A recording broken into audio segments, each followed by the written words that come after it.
Hey everyone, I'm Chris, and this video runs through adding the AK-47 that we created in the previous video as a unique item to the NeoFPS inventory system, as well as adding a new ammo type to go with it. Now the inventory implementations currently available in NeoFPS are fully geared towards traditional FPS games. There's no inventory management, and they use a simple set of quick slots for selecting the wieldable items such as weapons. The underlying system is built to be expandable, and more inventory types will be added later, but for now you can think of them like the kind of inventories that you'd see in games like Half-Life or Call of Duty. And the first thing that each inventory item in NeoFPS needs is an identifier. The example inventories provided with NeoFPS all use the generated constant system to specify a unique identifier for each item. This system lets you specify an array of constants from within the editor, and use that to generate constant scripts, which make them accessible by name in code and also using drop-downs in the inspector. This system is much more efficient and less error-prone than using strings, but the trade-off is that you need to plan out and specify the available constants at design time in the editor.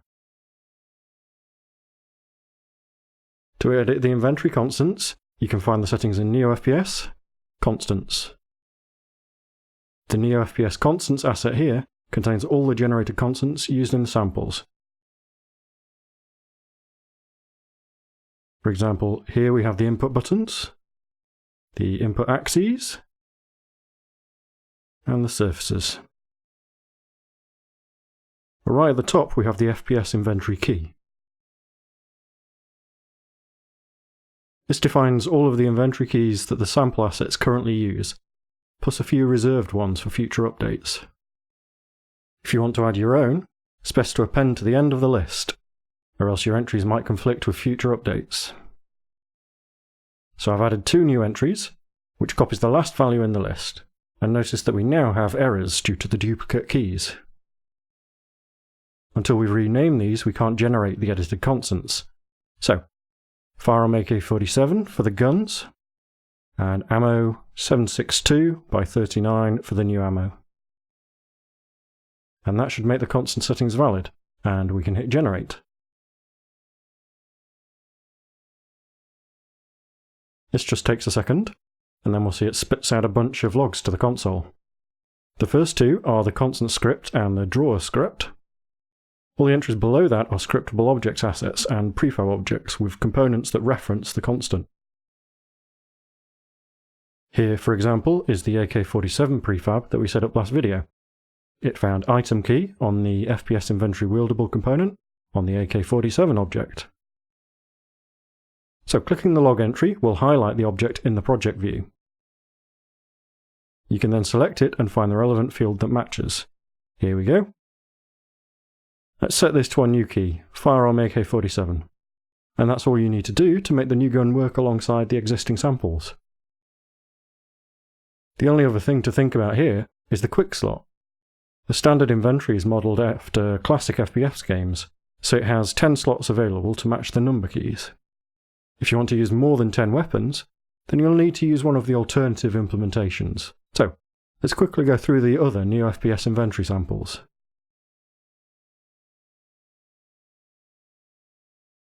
You can find the inventory demos at NeoFPS, Samples, Single Player, Scenes, Feature Demos, Inventory. And each scene demos one of the implementations. First, let's check out the stacked inventory. Open it up and hit play.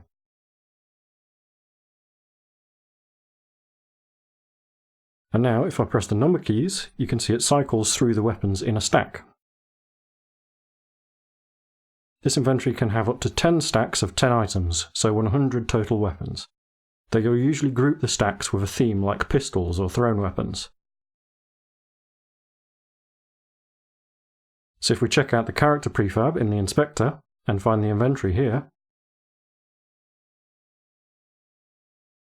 then you can see the settings for the stack count and the maximum stack size, which defaults to 10. Now if we look at one of the weapons, such as the assault rifle, making sure to select the actual weapon and not the weapon drop,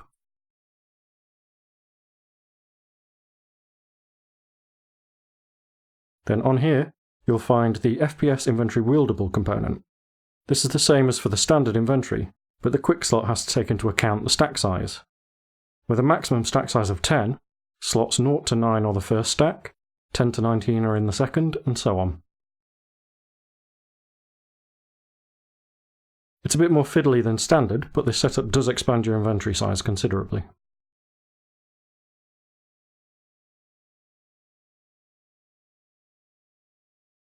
Okay, the other option is the swappable inventory. If we hit play on that, and this inventory has a limited number of slots for different categories. If you try to pick up a gun from a category that's full, then you'll drop the last selected weapon from that category and swap it for the new one.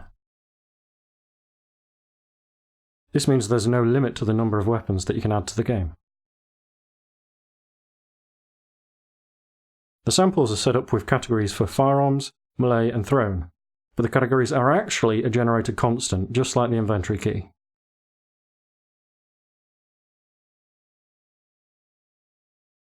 So, if we look at the character prefab in the inspector, find the FPS inventory wieldable swappable, then here you can see the different category sizes, 2 for firearms, 1 for melee, and 1 for thrown.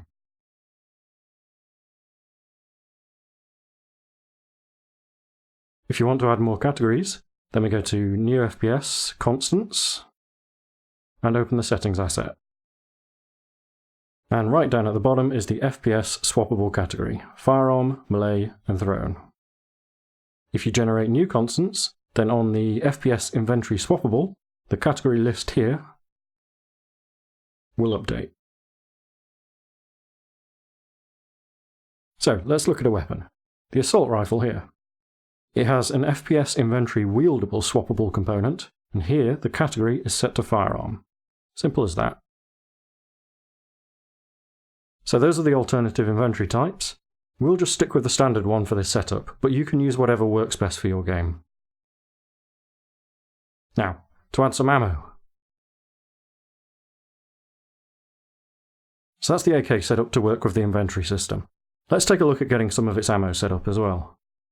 And the first thing we need to do is create a new ammo type asset. Go to the folder you want to create it in, right-click, and create NeoFPS ammo type. And we'll rename that to ammo 762 by 39. And there we go. This is a really simple asset. Inventory key is the constant that we added at the start of the video. Printable name is the name that you'll see in the HUD ammo counter, so 7.62 by 39. And the max quantity we'll set to something that lets us play around, like 300. So, that's that. Now we've done that, we need to create some actual ammo objects. So in the scene, create a new object and call it